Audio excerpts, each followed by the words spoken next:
नमस्कार दोस्तों, मेरा नाम राजीव तिवारी है। मैं शुद्धि नशा मुक्ति केंद्र में एडिक्शन काउंसलर हूँ। दोस्तों, आज मैं आपके बीच समाज में गांजे के बढ़ते हुए यूज़ और उसके पीने वालों में क्या लक्षण हैं और उनकी क्या पहचान है और इससे होने वाले नुकसान के बारे में चर्चा करने आया हूँ। सबसे पहले हम ये जान लें कि गांजा, जो कि एक हरे रंग की पत्ती होती है और ये कीमत में बहुत कम होता है और ये हमारे समाज में सभी जगह, भारत में गाँव में, शहरों में बहुत ही आसानी से उपलब्ध होता है। इसको गांजे को वैज्ञानिक भाषा में इसका नाम जो है वो कैनाबिस है।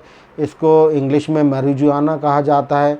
लोकल भाषा में इसको बच्चे जो हैं इसको वीड भी बोलते हैं, इसको ग्रास भी बोलते हैं और सांकेतिक भाषा में आपस में बात करने के लिए वो इसको माल भी बोलते हैं। तो हमारे यहाँ हम देख रहे हैं कि स्टूडेंटों के बीच में इसका यूज़ जो है वो लगातार बढ़ता जा रहा है। विद्यार्थी जो पहले से पी रहे हैं वो नए आने वाले विद्यार्थी को बोलते हैं कि इसको पियोगे तो तुम्हारा फोकस बढ़ जाएगा, तुम्हारा कंसंट्रेशन बढ़ जाएगा, तुम लंबी सिटिंग कर पाओगे। इस कारण कई बार बच्चा अपनी पढ़ाई को और लंबी सिटिंग करने के लिए कि नाइट में पूरी रात पढ़ता रहूँगा, शुरुआत में गांजे का उपयोग करने लगता है और कुछ समय इसका वैसा फ़ायदा होता भी है। जैसा बोला जाता है कि शुरुआत में जब मात्रा कम रहती है तब इसमें कंसंट्रेशन बनता है, लेकिन लॉन्ग टर्म में जब व्यक्ति इसके ऊपर डिपेंडेंट हो जाता है, उसका शरीर उस मांगने लगता है और ये एक हाईली एडिक्टिव है। हाईली एडिक्टिव है मतलब कि व्यक्ति का जो शरीर है और मस्तिष्क है वो इसके ऊपर डिपेंडेंट होता जाता है। आगे जाके वो इसके यूज़ को कंट्रोल नहीं कर पाता है। बहुत बार ऐसा होता है कि वो 24 घंटे के हिसाब से इसको पीने लगता है और लंबे टाइम में जो इसके लॉस हैं वो बहुत ज़्यादा हैं। व्यक्ति के अंदर एक दिमाग में एक शून्यपन सा आने लगता है।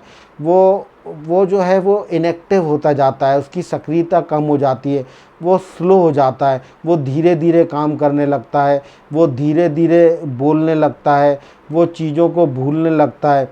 और सबसे बड़ी बात यह है दोस्तों कि लंबे टाइम गांजा पीने वालों में मानसिक रोग जैसे insomnia, schizophrenia, bipolar disorder, depression, anxiety, ये बहुत से मानसिक रोगों के लक्षण उसके अंदर दिखाई देने लगते हैं। और जो बच्चा है वो उसकी बुद्धि का विकास बहुत ही कम उस उम्र में रुक जाता है और वो एक मंदबुद्धि बच्चा हो जाता है। तो आज जब ये गांजा बहुत तेज़ी से समाज में फैल रहा है तो हमको अपने बच्चे पे बहुत नज़र रखने की ज़रूरत है कि वो कहीं इस गांजे में फंस तो नहीं गया है।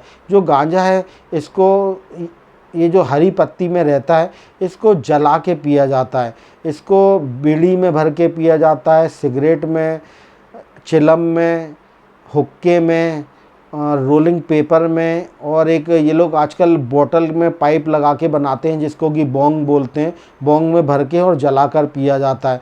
इसको पीने वाला में मानसिक रोग के साथ साथ चूँकि इसको जला के पिया जाता है और आगे चल के वो सुबह से रात तक पीने लगता है तो उसको फेफड़ों की दिक्कत फेफड़ों की बहुत सी बीमारियां हो जाती हैं, उसको खांसी की समस्या हो जाती है, उनको दमा हो जाता है, उनको टीबी हो जाता है। उन लोगों में कफ और खांसी की शिकायत बनी रहती है। तो हमको ज़रूरी है कि हम कैसे पहचानें कि हमारा बच्चा कहीं गांजा तो नहीं पीने लगा है। तो इसकी पहली पहचान ये है कि अगर आपका बच्चा गांजा पीता है तो उसकी आँखें जो हैं वो लगातार लाल रहने लगेंगी। इसी के साथ साथ उसका कुछ समय वो पिएगा तो उसका जो है, जब वो पीना चालू करेगा तो अचानक उसकी जो भूख है वो बढ़ जाएगी। वो घर में खाने में मीठे की डिमांड ज़्यादा करने लगेगा और उसका जो खाने का पैटर्न है ना वो चेंज हो जाएगा। वो हो सकता है कि 6 बजे खाना खाया, उसके बाद 7 बजे वो फिर मांगने लगे। तो जो उसका भूख रहती है, उसका जो खाना रहता है, वो अचानक उसकी डाइट बढ़ जाती है। हालांकि लॉन्ग टर्म में भूख कम होती है, लेकिन शुरुआती लक्षणों की हम बात कर रहे हैं कि शुरुआत में भूख बढ़ जाती है और वो मीठे की चाह अधिक करने लगता है। इसके अलावा आप जो गांजा पीने वाला रहता है, अगर आपको लगता है कि उसके ऊपर आपको शक हो रहा है कि वो कुछ नशा कर रहा है, तो अगर वो गांजा पी रहा है तो उसके कपड़ों में से एक जले हुए धुएं की सी गंध आएगी, क्योंकि जला के पिया जाता है तो वो जो धुआं वगैरह रहता है वो कपड़ों में बसता जाता है और उसकी कहीं ना कहीं गंध आने लगती है। एक और निशानी ये होती है कि जो हमारी जेब की कोने रहते हैं, चाहे वो पैंट हो या शर्ट के कोने, उसमें पतली पतली हरी हरी पत्तियां मिलने लगती हैं, क्योंकि जनरली ये लोग इसको कागज़ की पुड़ियाओं में रखते हैं और उस पुड़िया में से थोड़ा बहुत गिरता रहता है, तो वो आपको पुड़िया में देखने लगेगा। गांजा पीने वाले का जो नींद का पैटर्न है वो गड़बड़ा जाता है, वो देर तक सोने लगेगा, रात को देर तक उठने लगेगा, दिन में कभी भी आके सो जाएगा। आप देखेंगे अगर आपका बच्चा गांजा पी रहा है तो अचानक उसकी नींद के पैटर्न में बहुत बदलाव आ जाएगा।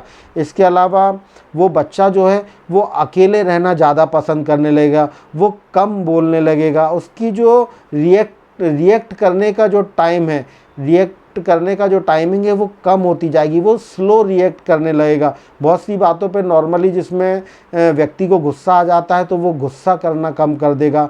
और बहुत से केसों में देखा जाता है कि व्यक्ति जो है वो कहीं ना कहीं कुछ पूजा पाठ ज़्यादा करने लगता है, वो बच्चा जो है वो एक ही बार को बार बार बोलने लगता है, वो चीज़ों को भूलने लगता है, क्योंकि इसमें याददाश्त कम होती है। वो भूल ही जाता है कि जो बात वो अभी बोल रहा है उससे थोड़ी देर पहले भी बोल चुका होता है। तो ये मुख्य लक्षण हैं जिनसे आप पहचान सकते हैं कि आपका बच्चा कहीं गांजा तो नहीं पीने लगा है। और जो मैंने नाम बताए हैं वो आप सुन सकते हैं उसके फ़ोन पे बात करते टाइम, कहीं वो ये नाम ले तो नहीं रहा है बोंग का, चिलम का, रोलिंग पेपर का, सिगरेट का, बीड़ी का। तो हमको बहुत नज़र रखनी होगी, क्योंकि ये बहुत तेज़ी से फैल रहा है। अगर आपको ज़रा भी लक्षण दिखाई दें अगर तो आप पता करें, उसको प्यार से बैठाएं, किसी एडिक्शन काउंसलर के पास उसको ले जाएं। शुरुआती समय में उसको आसानी से निकाला जा सकता है। अगर उसको ज़्यादा टाइम हो गया तो फिर आपको उसको नशा मुक्ति केंद्र में भी भर्ती करना पड़ सकता है। और यदि उसके ऊपर जो मैंने मानसिक रोग बताए हैं उनमें से किसी रोग के लक्षण आ गए हैं तो फिर मनोचिकित्सक से उसका इलाज भी चल सकता है। दोस्तों, आज बहुत नज़र रखने की ज़रूरत है और मेरी शुभकामनाएं हैं कि आपके बच्चे इस गांजे से बचे रहें। यदि आपको पता लगता है कि उसके साथ वाला कोई लड़का पीने लगा है तो उसके इन सब नुकसानों के बारे में ज़रूर बताएं। और यदि आपको हमारा ये चैनल अच्छा लगा है तो इसको प्लीज़ लाइक और सब्सक्राइब करें। आप लोगों ने सुना, इसके लिए बहुत बहुत धन्यवाद।